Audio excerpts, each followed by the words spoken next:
uma das questões que eu te quero começar já por fazer, porque normalmente é a que a malta mais coloca, e se o comprador não conseguir o crédito depois de ter assinado o CPCV? Ora, por isso é que é tão importante, porque eu acho que esta introdução veio a calhar, porque de facto o CPCV pode acautelar as partes nesta situação. E é uma situação muito comum. E até te vou dar um exemplo prático que me tem chegado muitas vezes, que é, vamos imaginar, as pessoas fazem um crédito, as pessoas normalmente ficam mais descansadas quando têm um crédito pré-aprovado. E, portanto, com o crédito pré-aprovado as pessoas relaxam e acabam por avançar com o CPCV e não se preocupam muito no depois. Mas com as recentes alterações que existiram aqui na lei, o que é que acontece? Deixou de ser, por exemplo, necessária, vou-te dar um caso típico, necessária a apresentação no dia da escritura pública da licença de habitação, por exemplo. E o que é que acontece? Já tive casos de clientes em que achavam que estava tudo ok, tinham o crédito pré-aprovado, chega à altura, já tinham assinado o CPCV, já tinham investido no sinal, não é? E de repente vem a recusa do crédito, do financiamento. E o que é que acontece aqui? E muitas vezes porquê? Precisamente porque o banco depois considera que é um risco muito grande estar a financiar um imóvel que não tem licença de habitação. Sim. E porque muitas pessoas desconhecem isto, que é um imóvel sem licença de habitação também não pode ser arrendado. Portanto, não pode ser destinado à habitação. Nós temos que destinar os imóveis para o fim, aqueles para legalmente não. Legalmente não. O problema é que a malta depois está sempre nessa zona. Pois, nessa zona cinzenta, eu percebo. Mas tudo bem, ou seja, as pessoas podem comprar imóveis, sem dúvida nenhuma, sem licença de utilização e depois tentar legalizar o imóvel e está tudo bem, mas a questão é que depois o preço também pode ter aqui, não é? Podemos jogar com isso depois num período de negociação, mas o que tem acontecido, e aquilo que nos chega muitas vezes é desconhecimento por parte das pessoas.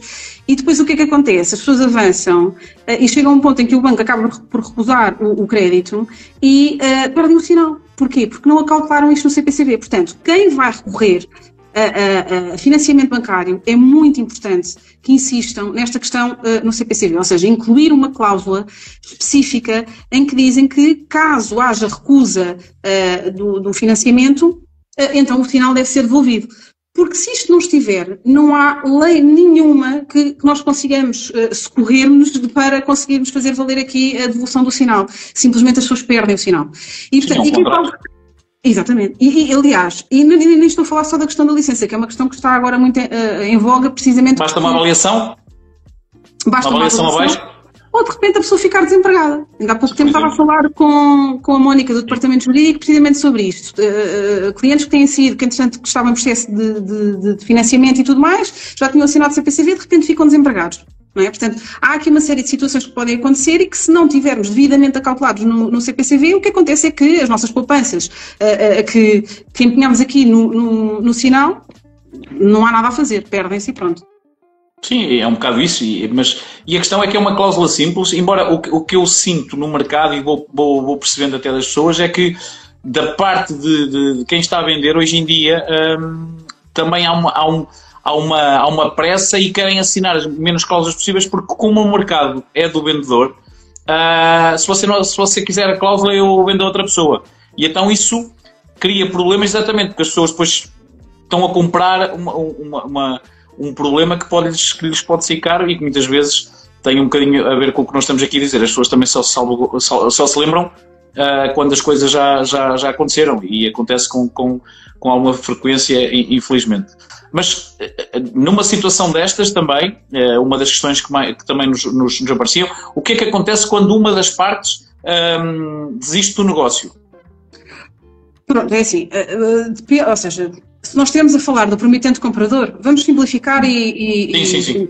E no fundo chamá-lo comprador, pronto, que não é, porque numa fase preliminar ele ainda é um promitente, só está a prometer comprar e está a prometer vender, mas pronto, basicamente se o comprador desistir, basicamente o vendedor tem direito a ficar com o sinal. E isso, aliás, é uma das cláusulas que costuma estar sempre tipificada nos CPCVs e, aliás, se não estiver, também decorre da lei, portanto também não vem nenhum mal ao mundo. Se for, de facto, o vendedor que desista do negócio, basicamente é obrigado, então, a pagar o sinal em dobro ao comprador e, portanto, basicamente estas são as consequências. Mas mais, é porque, além destas consequências, no CPCV, se for um CPCV que tenha sido feito por advogado, em que, de facto, a posição daquela parte em específico esteja acautelada, tanto do lado do comprador como do lado do vendedor, também é possível adicionar algumas penalizações por incumprimentos, por moras, portanto, na marcação da escritura. Portanto, tudo isso pode ser regulado no CPCV. Agora, se nada ficar regulado, aquilo que decorre da lei é exatamente esta, portanto, ou há a retenção do sinal, ou há a devolução do sinal em dobro, consoante a parte que esteja aqui faltosa. E depois existem alternativas, como é o caso disso, que são específicas do contrato, mas isto depois também são outros 500, são questões mais técnicas, mas que também podem e devem ser acauteladas no CPCV. Sim, okay. Sim. Porque às vezes é mesmo isso, ou seja, o CPCV, a ideia que eu às vezes tenho é que as pessoas não percebem, é quase como um casamento, não é? Quer dizer, as pessoas, ou uma sociedade, eu tenho um amigo que diz que vamos fazer um contrato de inimigos para continuarmos sempre amigos. E o objetivo é um bocado esse. E aqui às vezes é um bocado isso, as pessoas acham que o CPCV é uma coisa leve, tipo, assinei e está feito e se tem lá as cláusulas que se eu me defendo ou não defendo, depois vê-se, só se eu precisar. Mas é que muitas vezes acontece que é preciso, não é? Não, olha, estás a tocar aqui num ponto muito interessante, que é, a mim sempre, se calhar a mim faz-me confusão, especialmente por ser advogado e, portanto, claro, ter noção das leis, pronto, e talvez, e portanto, acabo por ser um bocadinho mais parcial nesta posição e não sair tanto da minha área de conhecimento para conseguir ver o outro. Agora, mas posto isto, o que é que eu acho que é importante? O que é que me faz confusão, na realidade, é as pessoas muitas vezes estarem, no fundo, a dispor daquilo que são as poupanças todas de uma vida, num sinal, sem garantias, ou seja, sem saber absolutamente nada sobre os efeitos daquilo que estão a assinar. Porque mais do que a escritura, e volto a frisar, o CPCV é aquilo que pode correr realmente mal, porque se o negócio não se... Na escritura toda a gente está lá para celebrar o negócio, e portanto é aquilo que a pessoa está a comprar e pronto. No CPCV não, a pessoa pode de facto estar aqui a comprometer o seu futuro, não é? Quando não sabe aquilo que está a assinar e as coisas têm realmente muitas consequências. Portanto, a mim faz-me confusão. O que é que eu acho? Acho que as mediadoras, ainda assim, ou seja, não estou, obviamente, acho que as mediadoras são importantíssimas dentro do mercado imobiliário, sem dúvida absolutamente nenhuma. Mas o que é que eu acho que acontece? As pessoas realmente confiam e depois delegam mais competências naquilo que é suposto dentro da mediadora. Portanto, a mediadora, aquilo que eu retiro da lei, basicamente a mediadora serve precisamente para encontrar potenciais interessados na compra ou na venda do imóvel. Ponto, não é? A parte jurídica, depois, idealmente, deveria ser cada parte a procurá-la. E o que acontece muitas vezes é que naquela pressa de se tentar concretizar um negócio, portanto, faz-se aqui uma pressão adicional para, de um dia para o outro, como eu estava a referir há pouco, celebrar um CPCV sem que as pessoas possam, de facto, não é, recorrer aos seus advogados e pensar e ponderar, mas será que este CPCV vai... E analisar os documentos, José, porque uma das coisas importantes, estamos aqui a focar no CPCV, mas uma das fases preliminares, até mesmo para apresentar uma proposta de aquisição, passa muito pela análise dos documentos, a análise jurídica daqueles documentos, perceber se aquele imóvel tem ónus, tem encargos, tem penhoras, se aquilo que se está a comprar é exatamente aquilo que vem nos documentos. Há tantas coisas que devem ser analisadas antes e posso-te garantir que, bem, também somos os casos, já vi tudo, não é? Os casos correm bem, as pessoas não querem saber, mas a verdade é que há tantas coisas que podem correr mal. Tantas coisas que podem correr mal, que a mim fico sempre surpreendida como é que as pessoas, por desconhecimento, acabam por avançar para um CPCV sem aconselhamento jurídico, sem dúvida.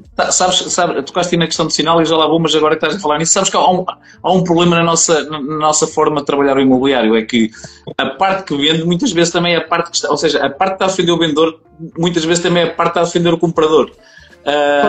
Tu tens mercados mais maduros, como os dos Estados Unidos, em que isso normalmente não é possível, ou seja, há um representante que está a defender o vendedor e outro está a defender o comprador, e só por si, isso automaticamente já muda toda a dinâmica, porque alguém que está a defender as duas partes, já a coisa é um bocado mais difícil. Portanto, eu sou um grande defensor disso, que não devia ser possível a mesma entidade estar a defender as duas partes, não é?